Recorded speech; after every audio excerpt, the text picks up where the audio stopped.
अस्सलाम वालेकुम dear students. हम लोग आज न्यूटन्स के इक्वेशंस को सॉल्व करेंगे। न्यूटन्स का फर्स्ट इक्वेशन जो अक्सर औकात पेपर में यानी इम्पोर्टेंट क्वेश्चन है, जो हर साल पेपर में आता है। तो आप लोगों ने कमेंट्स में मुझे कहा था कि रिक्वेस्ट की थी कि सर आप न्यूटन्स की इक्वेशन सॉल्व कर ले, क्योंकि बुक चेंज हो चुकी है तो उसमें ग्राफ आ रहा है, उस ग्राफ के ज़रिए इसको सॉल्व करेंगे। सो पेपर में क्वेश्चन इस तरह आ सकता है न्यूटन्स का, वो इस तरह आ सकता है कि derive Newton's first equation of motion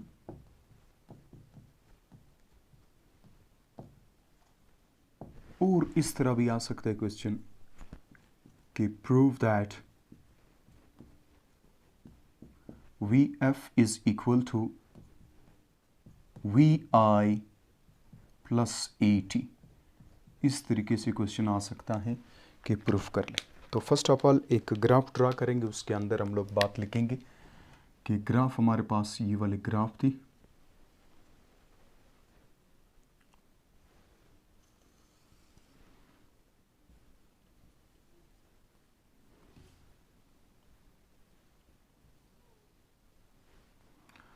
x axis पे हम लोग टाइम कंसिडर करेंगे और वाई एक्सिस पे हम लोग वेलोसिटी लेंगे, ठीक है, जिसको वेलोसिटी टाइम ग्राफ भी कहते हैं।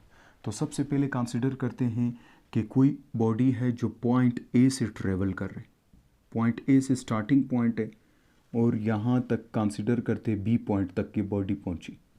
तो इस ग्राफ में अगर देख ले तो कोई बॉडी ए पॉइंट से बी की तरफ ट्रेवल कर रहा है, तो इसका मतलब है कि change in velocity y axis पे भी देखे वेलोसिटी बढ़ रही है, और with respect to time definitely x axis पे हमारे पास क्या है, हम लोगों ने कहा था कि हम लोगों ने कंसीडर किया है कि एक्स एक्सिस पे हमारे पास टाइम है। तो इस ग्राफ को अगर मैच कर ले तो इस तरीके से ये सी पॉइंट होगा। ये अगर एक्स एक्सिस पे हमारे पास टाइम है तो टी लिखेंगे। इस वाई एक्सिस पे अगर मैं इस डॉटेड लाइन से उसको शो कर लूँ तो इस पॉइंट पे हमारे पास फाइनल वेलोसिटी वी एफ, यानी इस पॉइंट से स्टार्ट हो रहा है। मैं सिर्फ एक मरतबा कैमरा चेक कर लूँ। ओके, अच्छा, इस पॉइंट से उसने स्टार्ट लिया है। तो अभी देखें हम लोग ओरिजिन से इसको स्टार्ट करेंगे, ये क्योंकि ओ से लेकर ए तक ये इनिशियल वेलोसिटी, तो इसको कंसिडर करते हैं पॉइंट ओ से। जब इसको कंसिडर किया पॉइंट ओ से, तो इसको भी हम लोग डॉटेड लाइन से इसको यहाँ पर इसको नाम दे देंगे टी। तो ये हमारे पास अगर टी है ओ ए सी, तो ओ डी भी हमारे पास टी होगा। तो अगर आपको याद है हम लोगों ने स्पीड टाइम ग्राफ पढ़ा था, वैसे हम लोग इसमें बात करेंगे। ये जो स्लोप ऑफ लाइन है बेसिकली ये शो करता है यूनिफॉर्म एक्सेलरेशन को। अभी एक दो लाइन लिखेंगे, उसके बाद हम लोग बेसिकली प्रूफ तो स्टार्ट करेंगे, लेकिन मैथमेटिकल प्रूफ दो तीन लाइन के बाद स्टार्ट करेंगे। तो हमारे पास प्रूफ क्या है, the speed time graph shows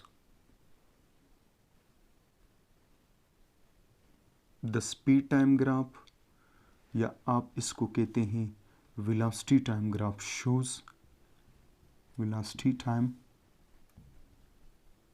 graph shows the motion of a body. क्योंकि ये ग्राफ क्या चीज़ शो कर रहा है, ये किसी भी बॉडी के मोशन के बारे में हमें बता रहा है, ठीक है। जबकि ये जो स्लोप ऑफ लाइन है, the slope of line, the slope of line, ये जो स्लोप आ रहा है इस लाइन का, the slope of line shows the acceleration, shows the uniform acceleration की अगर बात लिख लें, uniform acceleration, uniform acceleration of a body, ठीक है। हमारे पास क्या है कि ये जो यूनिफॉर्म एक्सेलरेशन है इस बॉडी का, उसको शो कर रहे हैं। तो यहाँ पर लिखेंगे वही बात, the slope of line A B, the slope of line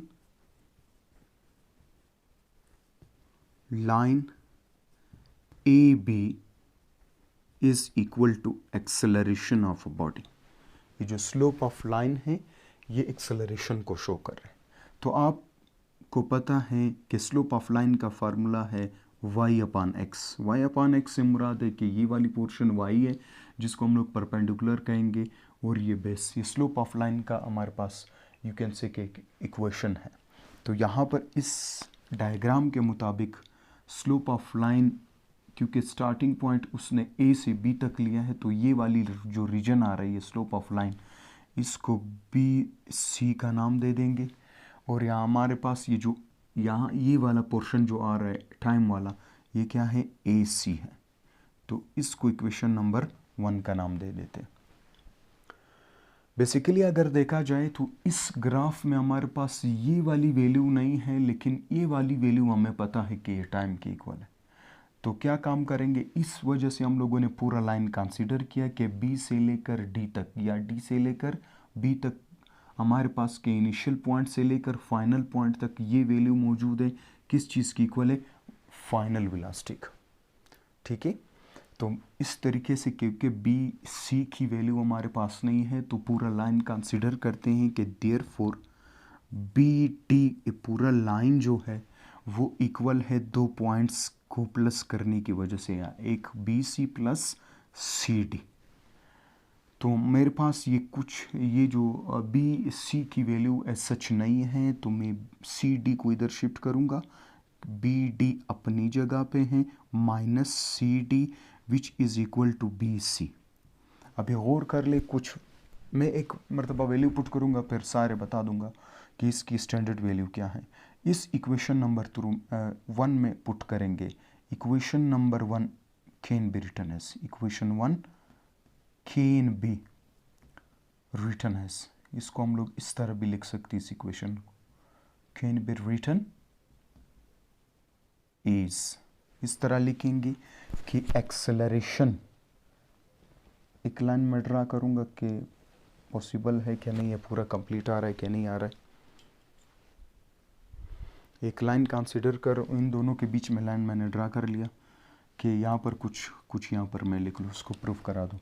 तो एक्सेलरेशन इज इक्वल टू किस चीज़ की इक्वल है, इस बी सी की जगह पे हम लोगों ने पुट करना है B D minus C D और divided by A C, as it is लिखा। तो यहाँ पर अगर देखा जाए, मैंने कहा था कि बी से लेकर डी तक, यू कैन से इस बी डी के बीच में जो वेलोसिटी आ रहा है इसकी वैल्यू है वी एफ, यानी इस पॉइंट से लेकर इस पॉइंट तक, इनिशियल से फाइनल तक जो वैल्यू मौजूद है वी एफ। इसी तरीके से सी डी पे आ रहे हैं, यहाँ से लेकर यहाँ तक। मैंने कहा था ये वाली पोर्शन जो है ये वी आई है, अगर ये वी आई है तो ये भी वी आई है, एक हमारे पास रेक्टेंगुलर की तरह है। तो इसकी जगह पे ये सी डी जो हैं बेसिकली ओ ए की इक्वल हैं, और इसकी जो वैल्यू है वो हमारे पास किस चीज़ की इक्वल है, इसकी वैल्यू वी आई के इक्वल है। अगर ये वी आई है तो ये भी वी आई होगा।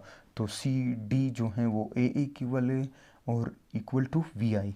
यहाँ पर ए सी देखें, ए से लेकर सी तक ये टाइम है, बेसिकली ये ओ डी के भी इक्वल हैं। तो हम लोग क्या काम करेंगे, इसको ओ डी भी लिख सकते हैं और इसकी जगह पे टाइम, यू कैन से ये सारी वैल्यू उठा के इस इक्वेशन में पुट करेंगे। तो A is equal to B D की जगह पे वी एफ लिखेंगे माइनस सी डी या ओ ए की जगह पे वी आई पुट करेंगे और डिवाइडेड बाय ए सी की जगह पे ए सी ओ डी की इक्वल है which is equal to T. यहाँ पर टी जो है डिवाइड हो रहा है, वहाँ पर हम लोग इसको मल्टीप्लाई करेंगे। ये शायद नज़र नहीं आ रहा है तो मैं इसको यहाँ पर लिखूँगा, यहाँ पर। तो ए टी बन जाएगा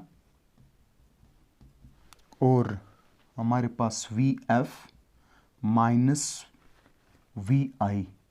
ठीक है, सो स्टैंडर्ड इक्वेशन हमारे पास न्यूटन का ये था कि V F is equal to this. तो क्या काम करेंगे, माइनस वी आई इधर माइनस हो रहा है इक्वेशन के इस साइड पे प्लस हो जाएगा। तो वी आई पहले लिख लिया plus A T is equal to V F. तो मैं इसको इस तरह भी लिख सकता हूँ, और V F is equal to we I plus A T. तो ये हमारे पास क्या है, न्यूटन्स का फर्स्ट इक्वेशन ऑफ मोशन है कि इसकी वैल्यू हमारे पास क्या आई, V F is equal to we I.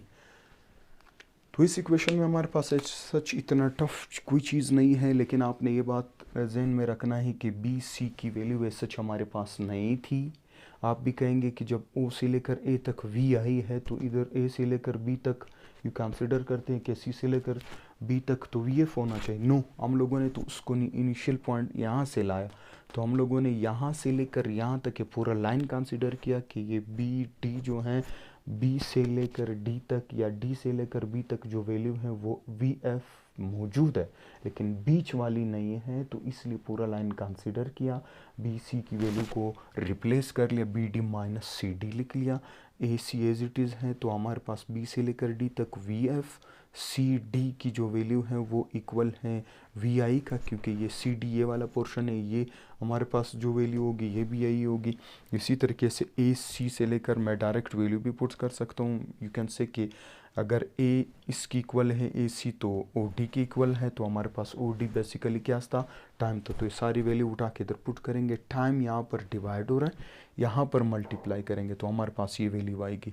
V F we आई यहाँ पर माइनस हो रहा है, यहाँ पर प्लस हो जाएगा, तो वी आई प्लस ए टी, तो ये वैल्यू आ जाएगी is equal to V F. Similarly V F is equal to we I plus A T, hence proved. ये हमारे पास न्यूटन्स का फर्स्ट इक्वेशन ऑफ मोशन है, जो आपने कहा था कि सर इसको सॉल्व करा दे, तो आप इसका स्क्रीनशॉट लेके इसको नोट कर सकते हो और इसकी प्रैक्टिस करेंगे। मुझे ज़रूर कमेंट्स में आगाह कीजिएगा। Thank you so much.